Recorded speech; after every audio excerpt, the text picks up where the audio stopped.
escape. No, we cannot relate. So what's your name? Lonny Lohon. Yeah.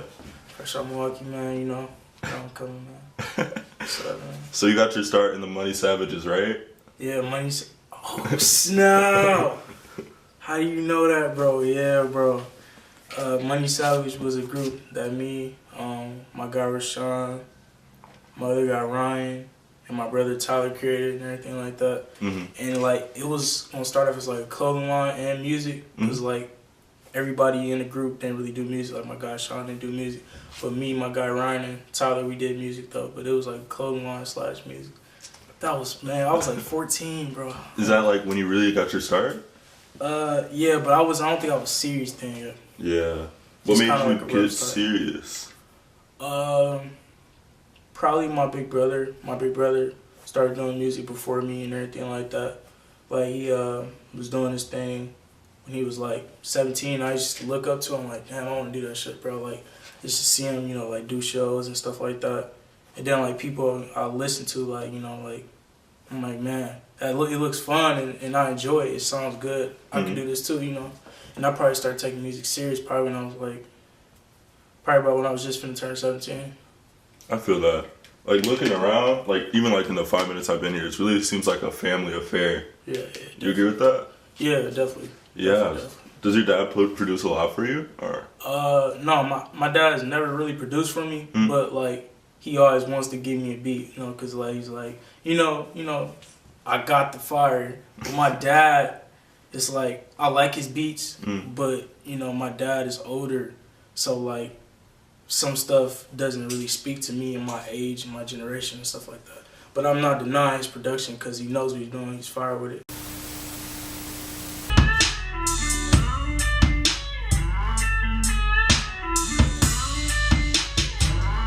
Yeah, I can see him rapping over this. Yeah.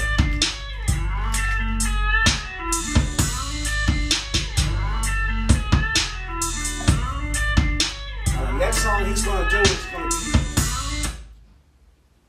when I send the beat to him. This is gonna be the song right here.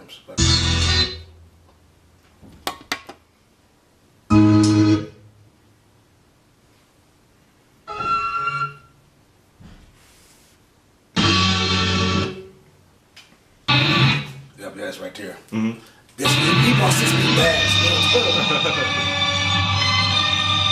What's that sample? That's a 1950s song. It's about to put out, man.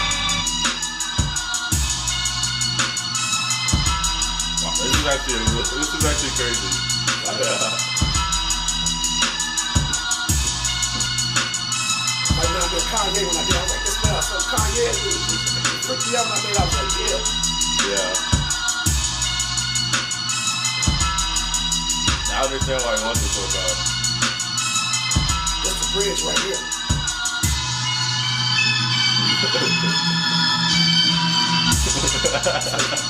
Yeah. Nice.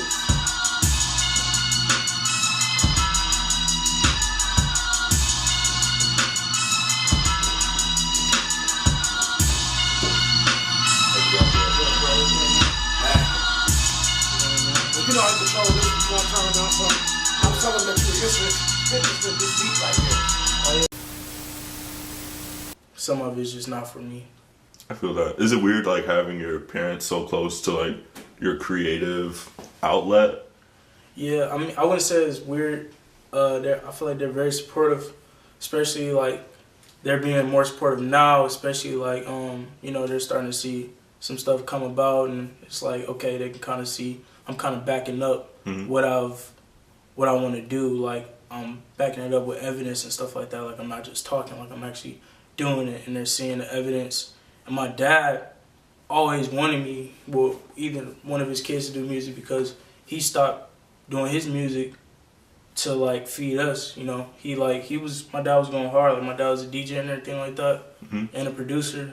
But, like, he put it on pause to just, like, raise us and everything like that. So I know he would want to see, you know, either one of his kids, you know, do something in music. That's dope. That's dope. So how is it balancing high school and, like, trying to be a rapper and stuff like that? Super hard, bro. Cause like I'm worried about regular artist stuff on a daily basis, and then I'm worried about typing a paper, bro. Like a student, bro. Like literally 2 papers due tomorrow, and I got like all these deadlines with my music stuff too and stuff like that. And it's like it's very stressful, bro. Like on a daily basis, it's super stressful. You know what I'm saying? But I feel like I'm making it work. I feel like I made it work this whole entire school year. This has probably been the busiest I've been as far as like my music. You know what I'm saying? Since I've been making music. So like, and then with the balance of that, my senior year, this is my last year of high school, everything like that. It's just a lot. Where do you go? The arts, Milwaukee School of Arts. That's a good place to go, especially if you're trying to do this. Facts. Yeah. But like, even if like you're still doing this so young, and like you're going farther, like so far than like some other people have, like some like 28-year-old ass niggas. Facts. Yeah. So, I just turned 18 in October. Really? Yeah. So. Yeah, the last bit of senior year, shit, that was just me last year, but that shit took forever, bro, forever. So who influences you? It's a long list, bro. Yeah. First, immediately I've started with Travis Scott. Like Travis Scott, like changed my life musically. Like my big brother, I was telling you about that. Pretty much inspired me to make music. Pretty much put me on with Travis. I'm like, I didn't really know who he was, and then he played me some music. I'm like, bro, he's fire, everything like that. So then I just started looking to his, his like catalog.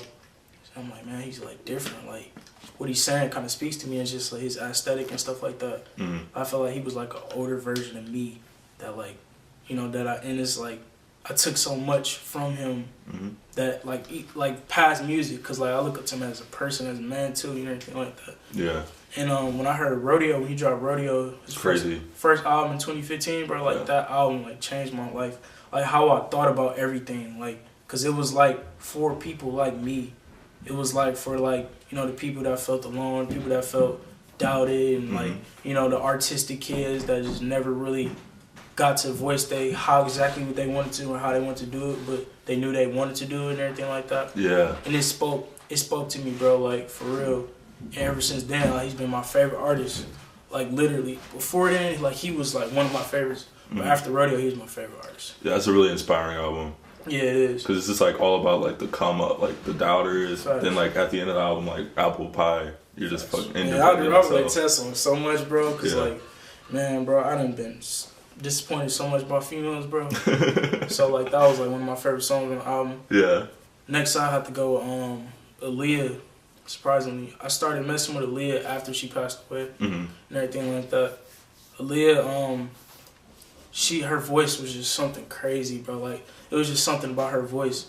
Every song she made like sounded like a hit, but effortlessly. Like she made good music effortlessly, and like that's something I always wanted to do, is like just make good music effortlessly and everything like that. And she did it so well and everything like that, and just her production choices and all that type of stuff, like everything was so beautiful. Like it just put me in a good mood every time I listen to Aaliyah. Yeah. So like, and I'm mad. Of course she's out of my time, but I'm kind of mad. I started listening to her after she passed because I can't hear anything new, but she has a lot of classics on her hands, so I'm good. I listen to her album all the time. Well, what was that? Which one was that? Age Ain't Number to Number. Yeah. Age Ain't Number to Number. Favorite album from her.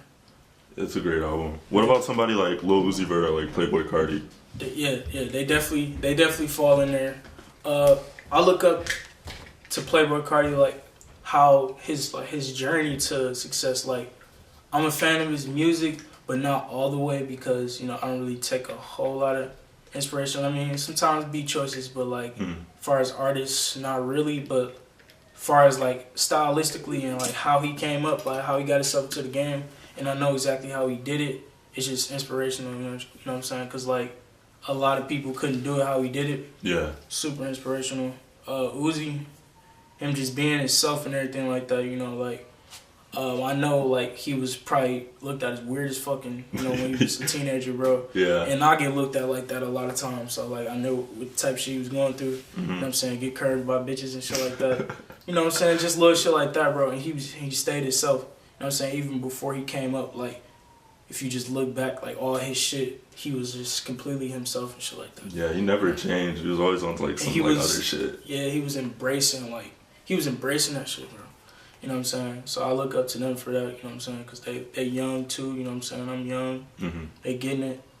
But next inspiration I'll probably have to go with. I'm gonna put these two together. Is Cudi and Kanye. Yeah. Cudi and Kanye. Kanye definitely, like, I went back recently to listen to like pretty much all his albums and everything like that. Mm-hmm. Bro, like, he's a genius, bro. Like, one thing I pay attention to when I'm listening to music is sonics and everything like that. Mm-hmm. Like the production, and then like there's little shit in the background that the average person wouldn't notice. Mm-hmm. So I listen to music differently now that I make music. So like I hear something, I might hear something that the average person wouldn't hear.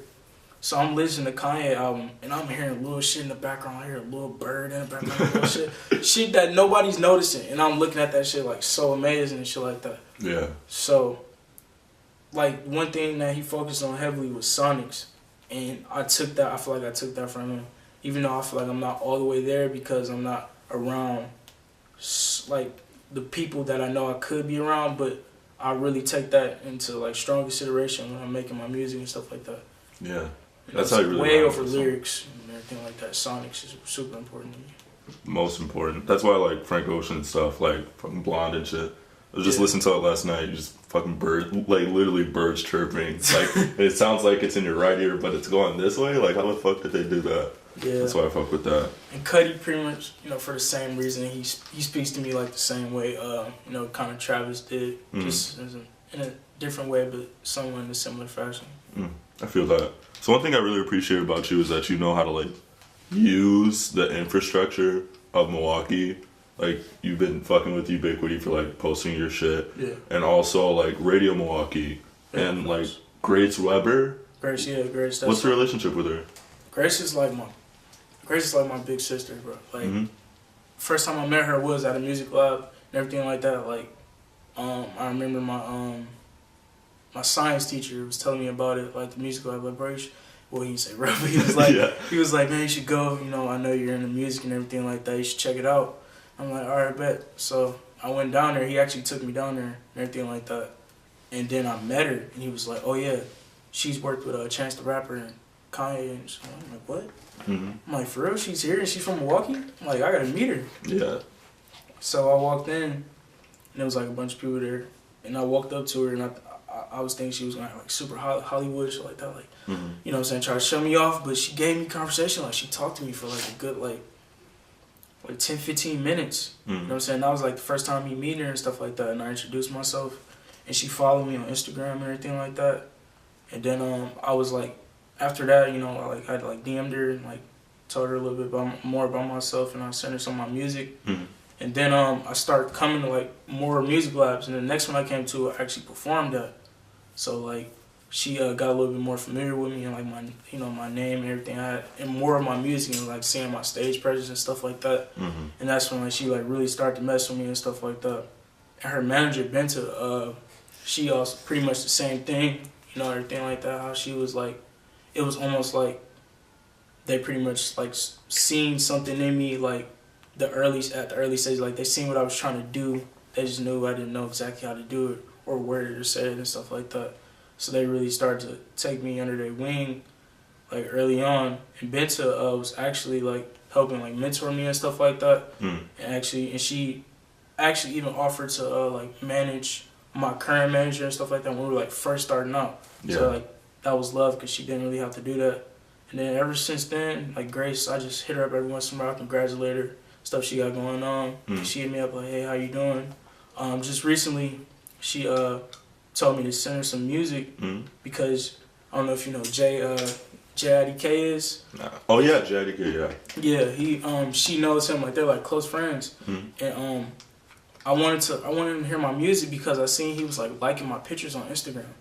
So I was like, wait. So I tried to DM him, but of course he didn't respond because he's busy and stuff like that. He be out of the country. So I was like, well, don't you know him and everything like that? She was like, yeah. I could try to connect that for you and everything like that. Just send me over some music and I could send it to him and everything like that. So just recently, she's pretty much been trying to piece that together for me because I know he knows a lot of people and he knows like one of my idols. He knows Mike Dean like personally Yeah. and everything like that. So like, and then like I do enjoy his music, and it was just kind of weird that he was liking my pictures. Like I probably wouldn't have said nothing if he wasn't liking my pictures. But yeah, she's cool. Like she's genuine. Like she never acts Hollywood anytime we speak. Like she's a genuine person. That's great. Do you think Milwaukee does a good job in like supporting its local artists? No. Yeah. Why do you say that? First-hand experience. Mm-hmm. Absolutely not. When I was first starting out, I used to be on like Facebook, like tagging people on my music and everything like that. Like when I had like 0 fans and nobody supported me like at all. Mm-hmm. Like, bro, people used to like block me and ignore me and stuff like that. I'm like, why are you tagging me in this? Like, and my music wasn't even trash. Like, it was of course it's better now, but it wasn't like trash. Then like I'm looking at it as trash now. Mm-hmm. But it wasn't trash or nothing like that. You know, it was just like shunning me off because it's just like, you know, you're not even like accepting a hustle. Like I was like a young teenager, bro, like just trying to hustle, just trying to get my music out there and everything like that. You know what I'm saying? You gotta respect that no matter what. Yeah. And it was just like, bro, I kid you not, bro. They was just like, man, just shunning me left and right. Like, bro, like, why are you telling me this, bro? This shit trash. And even listen to the song yet, you know? Yeah. But like now, I feel like I get a little bit more support now. But I feel like most of my support definitely comes a little bit out of the city and stuff like that. But just early on, like seeing that shit, like the low support, like it just made me like want to leave even more and everything like that. I feel like it's not solid as like other cities. Definitely. Or like main cities. Like, okay, I could be cliche for a second. Like we could say Atlanta. Mm-hmm. Like Atlanta, like you could be local and work with a top tier producer or a top tier artist if you know somebody that knows somebody. Mm-hmm. Because everybody looking at it all the same. Like everybody just working. You know, I feel like in Milwaukee for some reason, like it's like almost like a stigma where it's like we not trying to work. Like that's the only way we all gonna make it. That's the only way we all gonna eat is if we work together. And for some reason, like I feel like in Atlanta they work together. Like no matter what, if you down here and somebody up here, they still finna work. They still gonna reach down. The person up here gonna reach down. The person up down. You know what I'm saying? Like they not gonna have no problem reaching up because they know like they got me. Exactly. That's how so many people got on. Like, yeah, I don't feel like it's that here at all. Yeah. At all. Yeah. Even now, it's like, nah. That's understandable. So how did it feel to have your song played on the radio? One of the craziest moments of my life. My mom was right there. Like the whole day when I got news. Well, basically like that whole process of me like re-recording that song and like doing that song. Or basically how I met the guy. His name is Promise. Mm-hmm. He works at V1.7. I met him at my show. It was a Fresh Empire show and everything like that. And he was like hosting it and everything like that. So he got to see me perform the first time he met me, everything like that. So after my show, I like wanted to talk to him, like, hey, can I talk to you and everything like that, you know, just trying to connect and network and everything like that. Mm-hmm. And then, you know what I'm saying, I got his Instagram and I DM'd him and everything like that. Good month or something like that, like literally, you know what I'm saying. And it was also this DJ, her name DJ AG or something. I forgot his name. GA was there too, and I tried to talk to him too, and I got his Instagram. I DM'd him. He never responded. Mm-hmm. But Promise responded like a month later. He was like, "Hey man, you know, sorry for late response or anything like that. I definitely like your music, and I'm interested in you know, anything you got going on. I'm gonna do this for you. I'm gonna give you my personal email. Usually I tell artists when they want to submit music or anything like that to just go to the website, you know, everything like that and submit it there, which is like a generic website. But he told me he was gonna give me his personal email, and he told me to send him my 3 best songs. So I sent him this song Slow. I sent him What You Saying, which was the song that he was messing with. Mm-hmm. And then I sent him I think I sent him Comatose. Yeah. I think I sent him 3. He hit me back and he was like, I see why, you know, cause like What You Saying was like the song I just released at that time. So he was like, I see why, you know, you kind of like, you know, treating this almost as a single and everything like that. You know, I really like everything about the song, the production, everything's put together. You know how your voice sounds. Well, I'm gonna do this for you. If you get the clean radio edit version for me, So no curse words, no N words, no profanity, Mm-hmm. and you get the mix just a little bit better. I'll throw it on the radio for you. I was like, what? And this was like a month ago. Mm-hmm. I was like, are you serious? He was like, yes. So immediately, I'm like, man, I gotta re-record this song. So I re-recorded the song about a total of 5 times Mm-hmm. because some of them wasn't sounding right, and then like, I had to like change out the words, the curse words, with alternative words, like say if I said like ho or something like that, just saying like girl or something like that, changing the words around, and then just trying to get the proper mix. I eventually got the mix done by this engineer in Toronto. His name is Mankar. Shout out Mankar. He came through in the clutch. I eventually sent him the track out to the song because I had got like two, 3 other versions done by like 2, 3 other engineers, and it sounded okay, and it was one of them that was just like super messed up. Yeah. But I knew Mankar like had the flavor, had the sauce that I was looking for. So I sent him the track out and everything like that. And he got it back to me, and like probably like a couple days and everything like that. Then I sent it to Promise again. Now I didn't say any curse words in this version, but I still had N words in there because I did not know you couldn't say the N word on the radio. I didn't know that. I could have sworn I heard that on the radio. But I was tripping. So I just had my producer lift it, just kind of like scratch out the N words and everything like that. And then I sent it back to him, and then he was like, "Okay, we're solid, bro. I'm gonna play this on. It's gonna be on V100.7 iHeartRadio tomorrow at 8:00." I was like, "What?" I couldn't believe it, bro. Like I couldn't believe it. I never imagined that I would be on the radio. Like it's just a crazy thought. Like people, no matter what, it's some people that wait their whole career, like you said, like it's people like 28 out here, like what I'm saying, like being on the radio, like it's like way over there. What I'm saying, just little old me. You know what I'm saying? I just got my ass on the radio. So it's a blessing, and it's just like. It was perfect timing, and it was like a connection that I took advantage of, So, and it was a blessing, man. When I was in the car and I actually heard it live, right then and there, like, bro, a tear almost came on my eyes. Because my mom was right there, and she was super excited, like, oh my gosh, that's you on the radio, oh my God. Yeah. And I was on Instagram Live and everything like that. People like, oh, snap. Damn, congratulations, bro. His first single, right? His name is Lonny Lohon, new single called What You Saying?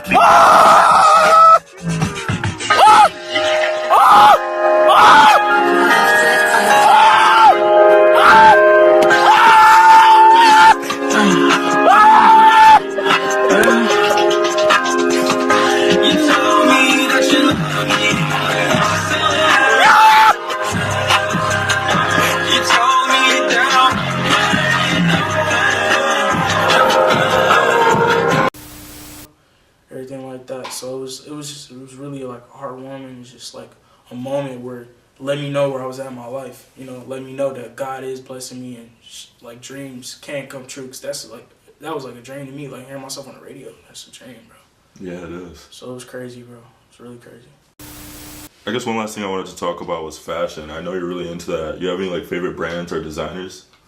Definitely. My favorite brand right now would be. So many, bro. Like I look at this shit all day. Like I don't want to seem like a hype beast, Like I know a lot of this stuff I want. I really can't all the way afford yet, but it's coming soon. Yeah. But like I still look at that stuff, like it's just fire, But like I've definitely been like really looking at Rick Owens like so much, especially like their pants, like the ones with the strap that go over the front. Are those the dark shadows? Yeah, dark shadows. Those. Yeah. I want them so bad. I think they like. I talked to this dude the other day. They're like 900 or anything like. So like, it's cool, but I'm gonna get them one day. So I've been looking at a lot, just like Rick Owens, like, just overall, not just the pants and everything like that. And I looked up to him as a designer. Like he's like super creative. Yeah. What else? Alexander McQueen. Alexander Wang. What else?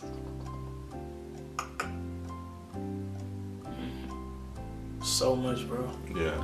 So much. Yeah. I'm trying to think. Not to be a high beast, but like Supreme's been dropping some fire lately. Yeah, especially the one that just dropped today, the Public Enemy one. Yeah, the Public Enemy, the NBA collab was like surprisingly kind of cool. Yeah, it was. Fuck with the shorts. I had the fucking Public Enemy t-shirt in the cart, paid for it. For real? Your car was declined on some bullshit. I had the money Damn, too. bro. Always doing that. I would have been devastated, but people get right on it because like people be having like bugs and stuff like that, and, like robots and all that type of stuff just to make sure they get it. Yeah. So like that's why I really try not to get in Supreme. Yeah. It's just pure heartbreak every Thursday, 10 a.m. sharp. Yeah, I only had one Supreme item. I sold it. But yeah, that's pretty much. I'm really have my eyes on the dark shadows. Yeah. I'm gonna get them. One day, bro. One day, bro. For real, facts. That's facts, bro. I bet. So what do you have planned for the future? Like near future, or like short future, like short term, long term. Whatever you feel like talking about. Well, short term right now, I'm just, getting ready to drop this EP, Exit 23. I announced this EP probably about a good 2 months ago. I've been working on it ever since. I'm just trying to make sure like it's like super good, and I've been having some complications. It's really just been like getting people at the right times and just like features and stuff like that. Production wasn't a problem. I was getting all the beats sent to me and everything like that. And I worked side by side with my like go-to in-house producer. His name is Lifted. Anytime we work right there, right then and there, side by side. Like I know the beat's gonna sound exactly how I want it to sound because I'm right there touching it. I'm right there telling you what I want and all those types of things. So yeah, it's pretty much finished. The only thing that I need left for it is this one song that is just one part in the song that I don't like. Yeah. And I just need to change it. You know what I'm saying? So I'm not gonna put it out unless I like that part. So that needs to be changed, and I need like one more song, and I need the cover art. My manager is a photographer, so the photo's gonna be good, everything like that. And he's cool with Photoshop. So the cover art, and there's like one more song, then that's done. And I have like a distribution deal, like in like a sort of like PR. It's a PR distribution / like just like media deal on the table right now. It's with this like, they don't call themselves a label. But it's this guy named his name is Abraham, and he like his brand, like they've been pretty much doing what they do for 6 years. He reached out to me because he seen my song Lover Loser on Lyrical Lemonade and everything like that. He heard it, but then he emailed me and everything like that. I thought it was like spam. Yeah. So I told him like straight up, like, bro, this is spam. Yeah. And I'm like, man, you don't even know me. So he was like, all right. So we scheduled the phone call for the next on Monday, and it happened. He emailed me on a Friday. He was like, all right, I'm having my assistant set up the call right now. He literally sent me an invitation in Gmail. Like, it was like, oh my, I didn't even know you could do that. So yeah. I knew it was legit. So he did actually call me on Monday, and we talked about everything.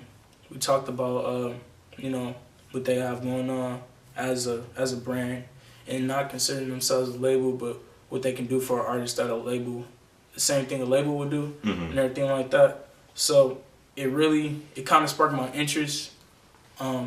They were only talking about like 15%. I mean, that's not that bad, and everything like that.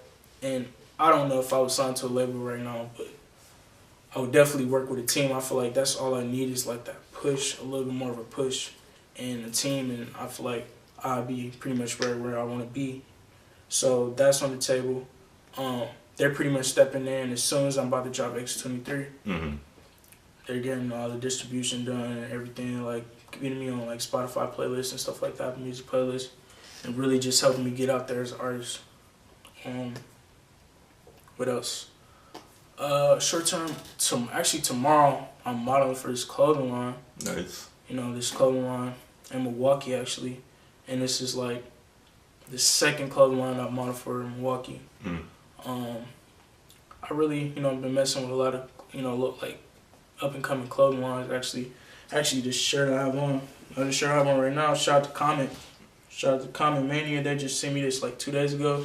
It's this clothing line in Chicago. They reached out to me, everything like that. Told me they really like my music and they're gonna send me some free gear. Nice. So I really mess with becoming like clothing lines because I'm an upcoming artist. So I know the grind. So I really been doing that lately. What else? Me nearing the end of high school is really like me just thinking about, okay, right after high school, I got options. Yeah. And I gotta consider everything, like, and think about it in like a mature way, like, and really analyze every situation for what it could be. And it's kind of pressure right now. Me being only 18, but I'm not scared or anything like that.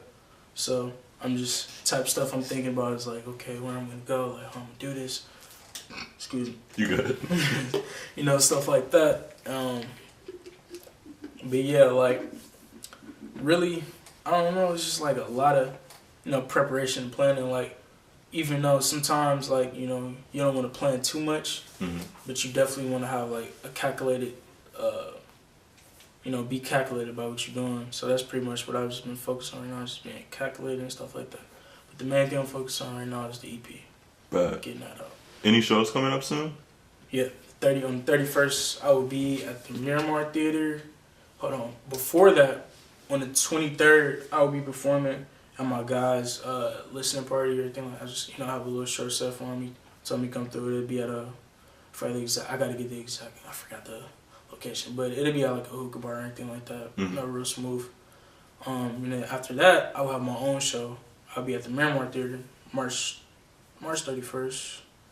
It's gonna be turned up, man. This is like my first show, but it's not my first performance. It's my first show where everything's on me. I'm selling tickets. Yeah. I'm going to the people. I'm spreading awareness and getting my, the event out there and everything like that. So that's coming up. And then I also just got confirmed for this shout out to my big brother, Q the Son. He set up this show where I'll be performing at this venue called The Back Room. And he also got me set up to perform at Summerfest and everything like that this summer. So that's definitely and that's on like, I gotta check the dates again. I think the Summerfest is on April 11th, and then the Back Room one is checking. I think it might be May 5th or something like that. Word. That's actually really dope. Yeah, definitely. Well, I think that's it, bro. I think that's all I had to talk about. I think it's been a good interview. Okay. Yeah, niggas can tell.